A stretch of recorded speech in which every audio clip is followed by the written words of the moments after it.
This picture shows the view from the Skye Bridge in the Scottish Highlands looking towards the Plock of Kyle, where the invasive leguminous shrub gorse has run riot. The main point of this presentation is that, thanks to nature, gorse dominance here is declining, quite swiftly changing into woodland. What follows is a discussion of observations made at the Plock showing the automatic change from dense gorse to young woodland over a relatively short timescale, entirely without human intervention or cost. This panoramic movie of the Plock shows most phases of a woodland succession, from a closed canopy of gorse, unbroken yellow left, open gorse with emergent trees in the middle of the picture and distance, and closed birch woodland with moribund or dead gorse in the shade beneath its canopy, foreground and right. In this photo, taken from the same viewpoint, we can see all of the various phases of ecological succession from gorse to woodland. Even the newest, densest gorse by the roadside contains significant numbers of tree saplings, some already emerged and just visible here. During one brave foray into its midst, to find out how the herb layer was progressing, two of us recorded an astonishing 163 plant species. Skeptics, please note 163 plant species, including extensive patches of bluebells and 12 different ferns. This is an impressively rich community, woodland in waiting, which it would seem irrational to destroy by clearance and artificial tree planting, which would probably cause recolonisation by gorse. I'll show you exactly what I mean later in this presentation. My example taken at the Plock of Kyle. Until relatively recently, the Plock was a 9-hole golf course. After it was abandoned sometime during the 1960s, the gorse invaded and grew vigorously, but just a few decades later, trees are irrepressibly replacing the gorse, a natural process we do not observe unless we watch and wait very patiently, or opt to analyse and understand the ecological signs waiting to be interpreted. These photos show how vigorously gorse, then trees, are colonising the Plock 50 years after the golf course days. Where once there was a golf course, now there are trees, mostly birch and rowan, early colonisers, creating a closed canopy with a characteristic woodland ground flora. In their shade, we can just identify the last remains of the once dominant gorse. Evolution of respectable young woodland has taken about 50 years.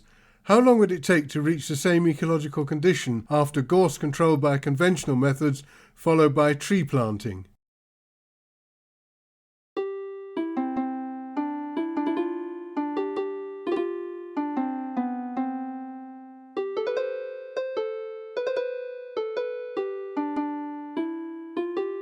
Gorse, also known as furze or whin, is a member of the botanical family Fabaceae, the legumes. It is native to Britain, but so often found on land disturbed by humans that it is difficult to be certain that any occurrence is in a genuinely natural situation. Gorse has brilliant yellow pea-like flowers, which when in bloom emit a subtle, distinctly coconut scent. Its fruits are small, flat pea pods that when ripe can be heard cracking on warm summer days. The seeds are hard, shiny and black. One of gorse's great strengths as a land invader is that the seeds remain viable for around 30 years, patiently waiting for an opportunity to germinate, which they do enthusiastically when encouraged by mechanical intervention or subjected to passing fire. Fire is not only a natural hazard, gorse burns fiercely, but it is also used in gorse control, which of course helps to create more gorse. When gorse has achieved maturity, stands can be quite dense, virtually impenetrable. Botanists are well advised to climb into some sort of PPE during their ecological surveys. Although shoots are soft when young and may be handled without injury, given prior consideration, gorse is a fiercely spiny shrub. As this courageous botanist knows from personal experience, it's bad enough trying to make your way into the dense bushes, but it can be particularly painful when you do get in there. The old dry spines are very sharp. As the Lykewick dirge so aptly puts it, the wen shall prick thee to the bare bane. As it ages, gorse becomes too tall to maintain its upright, bushy attitude and branches sag, opening the canopy and allowing the ground flora, which has already been developing beneath, to flourish and diversify. It is then that trees that have been waiting patiently beneath the canopy are able to emerge. Gorse is at its best in spring, as the trees are coming into leaf and blossom and its yellow dominates the landscape. However, occasional bushes may be found flowering at any time of year. Here in August, rather incongruously alongside the purple heather, but showing it has great colour sense. And here in late October. It's December now, and if you dislodge the snow, you'll find gorse flowers. There is an old country adage that reflects this all year round flowering. When the gorse is out of bloom, kissing's out of fashion.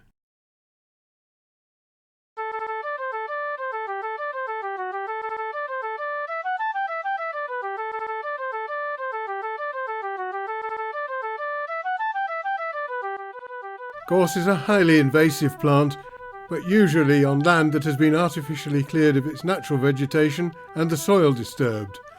Gorse responds to human activity, disturbance. It thrives where the growing conditions have been rendered unfit for plants other than pioneers and primary colonisers, such as common weeds and gorse.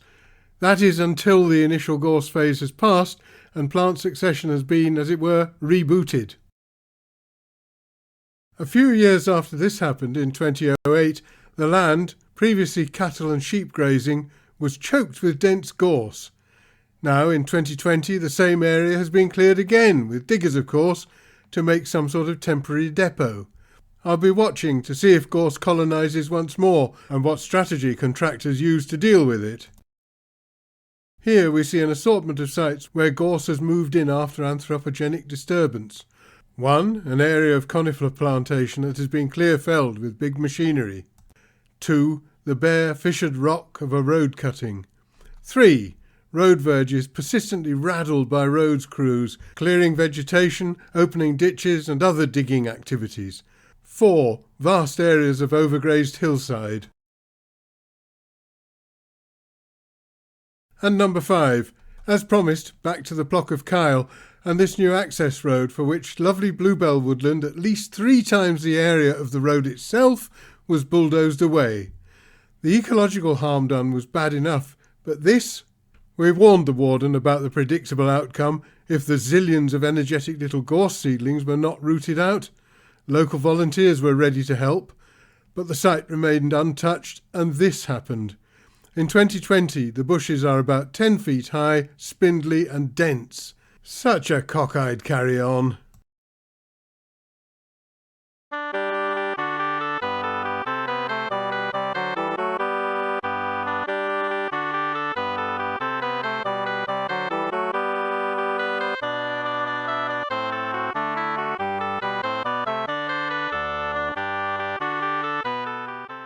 Gorse can entirely take over extensive tracts of land, dense and impenetrable.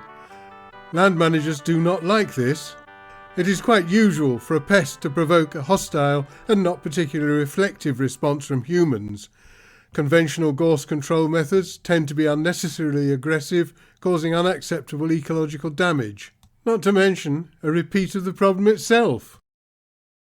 There are several ways land managers seek to control gorse, often unsuccessful and rarely without detrimental environmental consequences. Probably the most popular is to saw bushes almost to ground level and, later when the basal buds have sprouted, apply a herbicide. Glyphosate is the weed killer of choice, the safety of which is highly controversial. If contractors fail, actually when contractors fail to complete this stage and nobody notices, back to square one. Some landowners opt to burn their problem gorse. Here are typical results in sequence.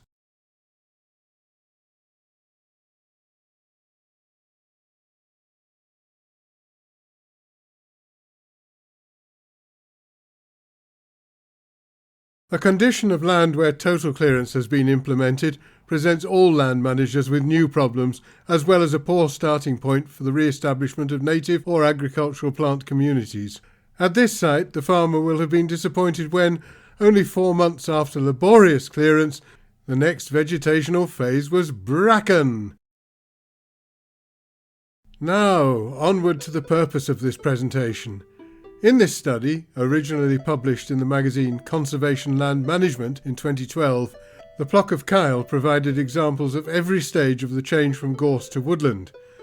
The same ecological succession can be observed anywhere gorse has taken hold. However, unlike the Plock, few sites will so conveniently provide the whole story. So we have to notice one phase here and another over there, work out what they represent and place them in order.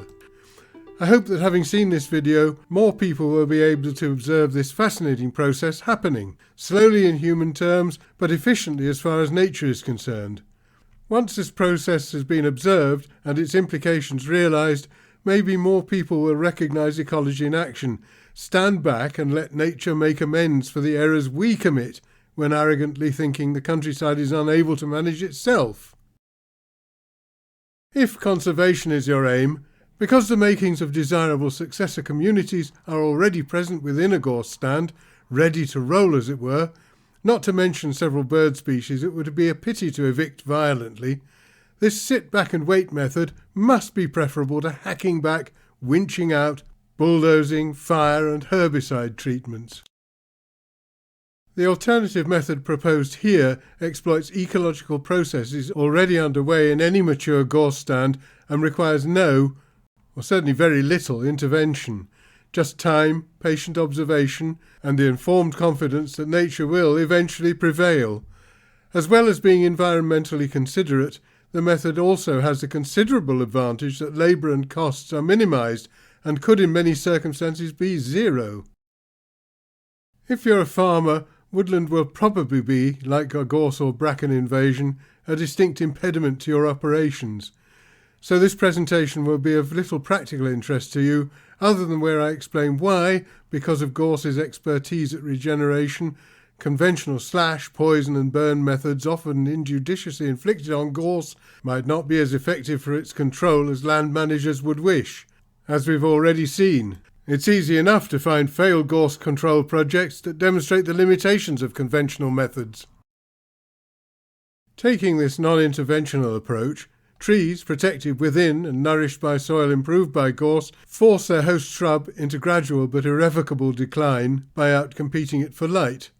This contrasts markedly with familiar scenes of sawn-off stumps and burnt bushes that consistently recover, requiring further and repeated attention if eradication is ever to be achieved, and herbicide-intoxicated land with damaged soil and precious little vegetation. Trees nourished by soil improved by gorse, you ask? Nitrogen, a vital nutrient that plants acquire in forms such as nitrate or ammonium compounds, is deficient in many soils, either by its being rapidly used up or leaching down and out of the soil in aqueous solution. In common with other legumes, gorse is host to beneficial bacteria living in root nodules. These rhizobia absorb nitrogen, fixing it and making it available to their host, which donates much of it back to the soil where it can be utilised by other plants. Thus, gorse nourishes neighbouring plants. Moreover, reinstatement of native vegetation is not hindered by its having to overcome waves of germination by gorse and other weeds from seed banks. Most importantly, ecological disturbance is nil, leaving established soils and plant communities intact, able to evolve progressively from the undoubted complexity they have already developed, protected by the gorse. If we wish to improve the landscape with woodland, we have choices. 1. We can plant trees with the hope of creating something resembling woodland, or 2. We can allow trees to grow naturally and evolve into real woodland. My somewhat discouraging presentation on the subject of tree planting for climate change, brainwave or pipe dream, deals with the probable outcomes of option 1. The link is in the notes below.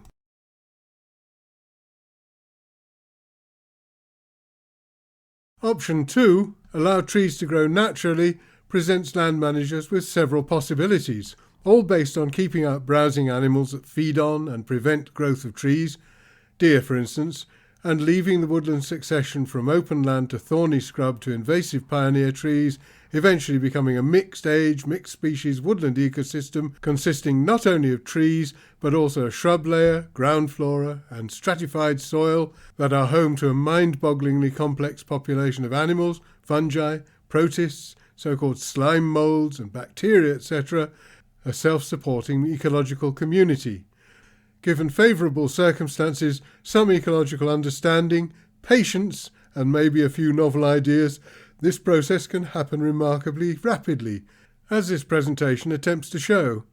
Of course, it's not an established method, but it's far from unique. A similar project has been underway in New Zealand these past 30 years. Successfully.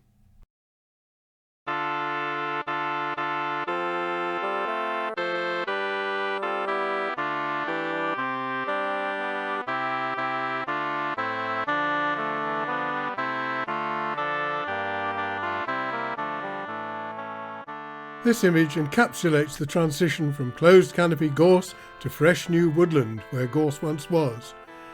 The birch tree grew up through the lanky gorse and, having emerged, spread its branches, shading the gorse, which, deprived of sufficient light, is showing distinct signs of dying back. Beyond the birch, the gorse is unaffected, and then a little farther on, a vigorous young rowan is slowly but surely killing its own nursery gorse. This section will follow the complete sequence from gorse thicket to new woodland.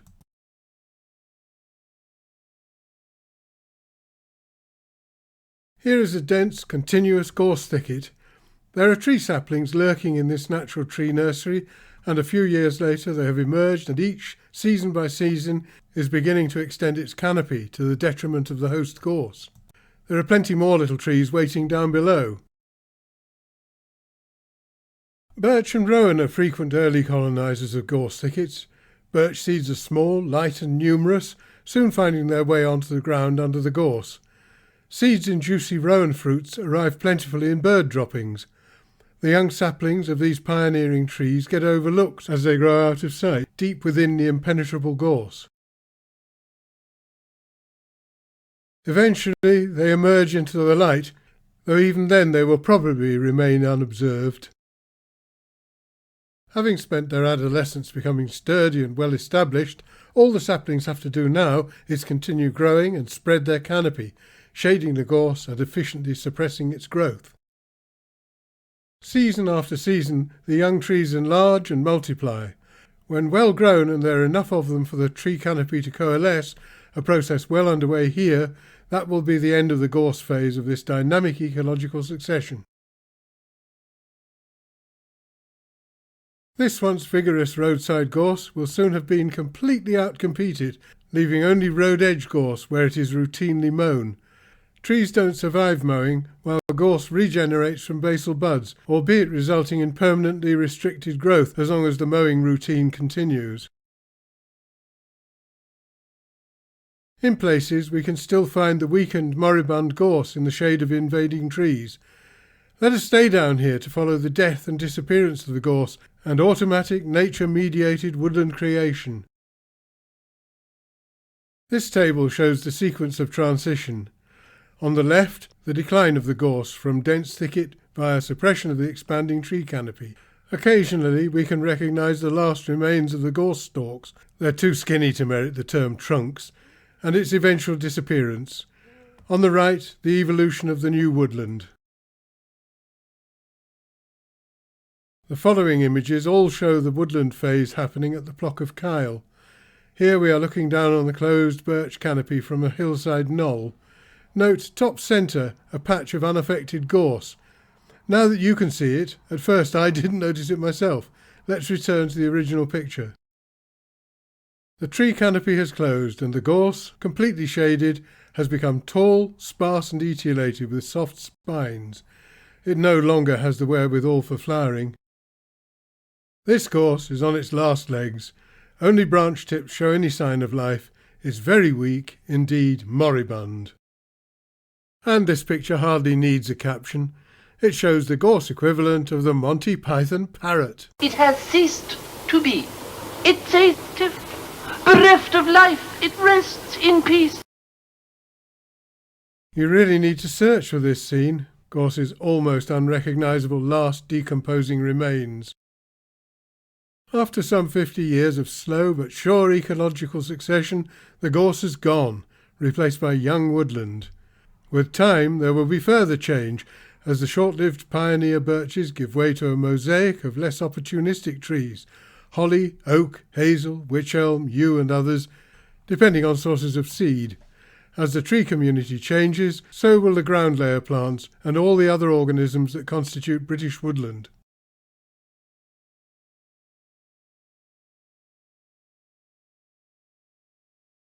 You will have gathered that much of this information was obtained in the Scottish Highlands, though everywhere I've travelled I've had my eyes open looking for parallel ecological processes.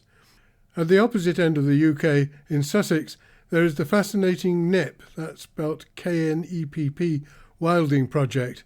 See links in the notes below, where what they call thorny scrub, an equivalent of gorse, is similarly changing into woodland.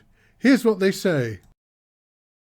We've been astonished by the diversity of trees and shrubs that have appeared of their own accord in the wildest part of the estate, including wild service, crabapple, hornbeam and sallow.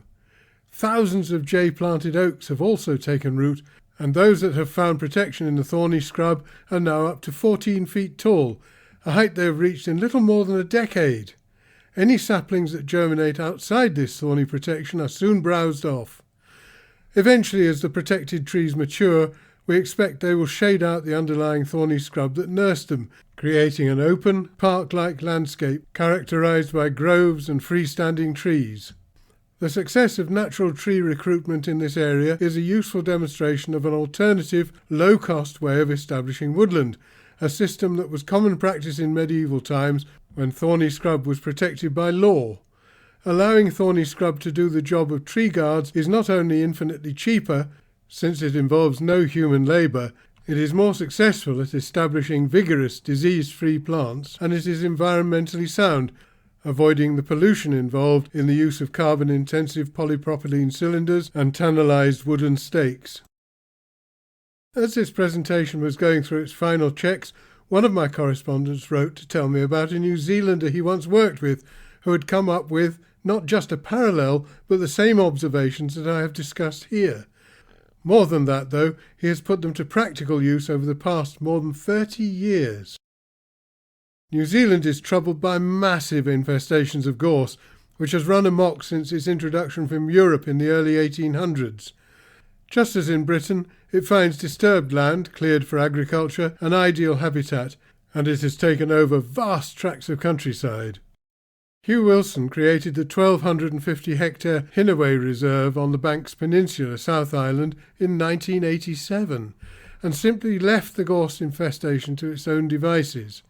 The property naturally reverted from gorse-covered pasture to native forest, just as we have observed happening at the Plock of Kyle. A link to a documentary, Fools and Dreamers, about the project is with the notes below. I've always been a little diffident about my eccentric ideas, expecting to be contradicted before long, but the Hinnaway experience plus the NEP project are providing vindication.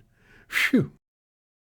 It is worth noting that exactly the same process has been observed in which trees, in this case ash, suppress another aggressively invasive, light-demanding plant, bracken. If leaving thorny scrub or bracken to their own devices is an effective, efficient, environmentally considerate way of controlling problem plants, while creating woodland, the method should be applicable, appropriately adapted to many other situations and localities, anywhere in Britain, indeed in the world, where circumstances allow.